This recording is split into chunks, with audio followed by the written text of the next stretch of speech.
If you're tempted to overprice your house, don't do it. Right now, with mortgage rates elevated around the high 7% range, affordability at an all-time low, and buyer demand even lower, this market is not forgiving when you price your home even slightly above market value. And as I've been talking to a number of buyers right now that are on the market and looking for homes, pricing right now is very sensitive. And you know what will happen if you overprice your home? It's going to sit on the market.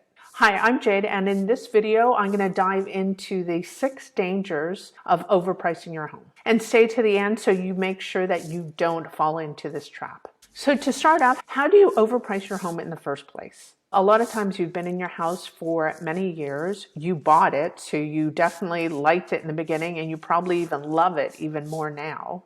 And now that you've decided to sell your home, you naturally just want a fair price for it. And on top of that, if you've made any fancy upgrades or replaced any items such as a hot water heater or put on a new roof, you probably want that money back. But here's the deal. Sometimes those sentimental feelings and fancy upgrades will make you accidentally or inadvertently overprice the house.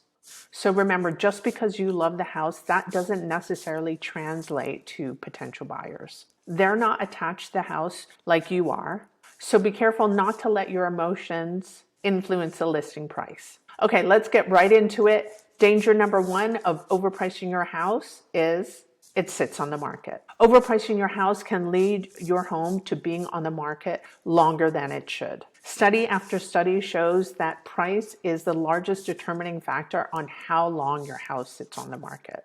An overpriced house is one of the largest hurdles, and sometimes it cannot compensate for even some of the best marketing plans and make them completely ineffective. You might be thinking, I know what my house is worth, and there's the perfect buyer out there. He or she is just going to see it and fall in love with it, and we're just going to agree on this perfect price. But trust me, that's not how the real estate game works. Usually the highest price that you're going to get is within 2 weeks of it hitting the market. And then it slowly goes down from there. And as houses are taking longer to sell nowadays, so on average around 30 days, but for the first 2 weeks, that is when you're going to get the most attention, excitement, and attract the most buyers. If it's overpriced, it can potentially scare off buyers that won't even bother coming to see your house. And the bottom line is, it's never a good time to overprice your house, even if it's a seller's market, a balanced market, or a buyer's market. So don't let your house linger on the market. Price it right from the start. Moving on to danger number 2 is it's a waste of time. And this is another compelling reason to make sure to not overprice your home. It's basically a waste of time for everybody's time and resources. Selling your place takes a ton of preparation, from decluttering and cleaning, marketing it to the public, preparing for showings, and keeping your house spotless, and making sure to leave the house when potential buyers come. But all of this hassle is for nothing if buyers don't set foot in your house because the price tag is too high. Which brings us to danger number 3 of overpricing, which is scaring away buyers. Overpricing your home can be a real deal breaker for buyers. It's the first thing that they see online. And if your price is outside their budget, they'll just skip right past and look to another home. And if you overprice your home, you run the risk of playing the waiting game, even in the seller's market, and if the home is in perfect condition and beautifully staged. But here's the catch. This approach works if you can overprice your home just a little bit, if it is truly unique and genuinely exceptional. And moving on to danger number 4 of overpricing your house is it doesn't appraise. So if you put your house on the market for $850,000, about an average price of a home in San Diego, and all the comparable homes that have sold recently are around $800,000, so $50,000 less. And then luckily a buyer falls in love with your place and is willing to meet you at your price. So they put in an offer for $850,000. When it comes time to appraising the house, if the appraiser finds that it's only worth $800,000 and there's a $50,000 discrepancy gap between those two prices, then the buyer has to come up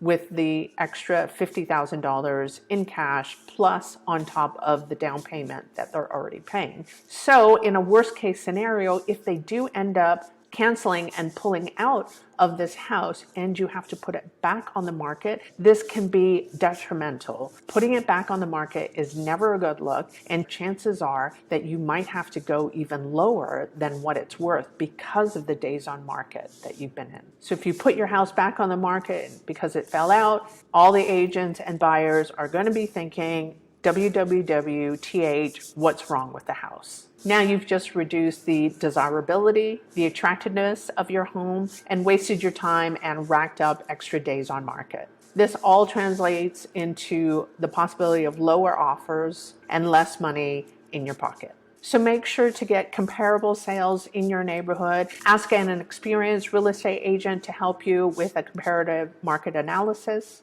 to get a realistic and accurate price point for your house. And moving on to the last danger number 5 of overpricing your house is your house is stale. You see, when a house has been on the market for a while, it can develop a kind of stigma, and it essentially becomes stale and nobody wants it. The property has been on the market for an extended period of time, and it's become a WWWTH, which is what's wrong with the house. Your property has become stigmatized and buyers are wondering, why has it been on the market so long? There's got to be something wrong with it. And as Barbara Corrigan said, nobody wants what nobody wants. So if nobody has wanted it all this time, then I don't want it either. So it's crucial to keep your listing fresh and appealing and avoid falling into the nobody wants category. So now that we've dived into all the dangers of overpricing and what that means, what can you do about it so you don't fall into this trap? First off, find out the price range of homes in your neighborhood with similar features,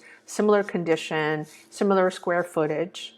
You could probably find out this information on the internet yourself, or you could ask an experienced real estate agent to help guide you through a comparative market analysis and see what's been selling on the market for the last 3 months and the median home price in your neighborhood or zip code. So they can definitely find out the information for you, see for the last 3 months and generally what the trend is. Are prices going up? Are days on market going up, which means that the market is slowing, or days on market going down, so it's a hotter market? And see the general trend for prices. Are prices holding steady? Are they going up? Are they going down? And check the percentages. When you price your home, you always want to be a little bit ahead of the curve. So obviously if prices going up, you can stay in that trajectory, or if prices are going down, you don't want to just look at prices for last month or the month before, because if they are trending down, then you want to get ahead of the curve. And unfortunately, that would mean possibly lowering your price from what the prices were from last month.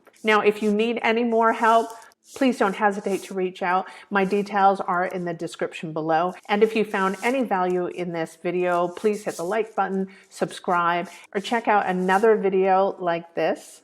And thank you for watching.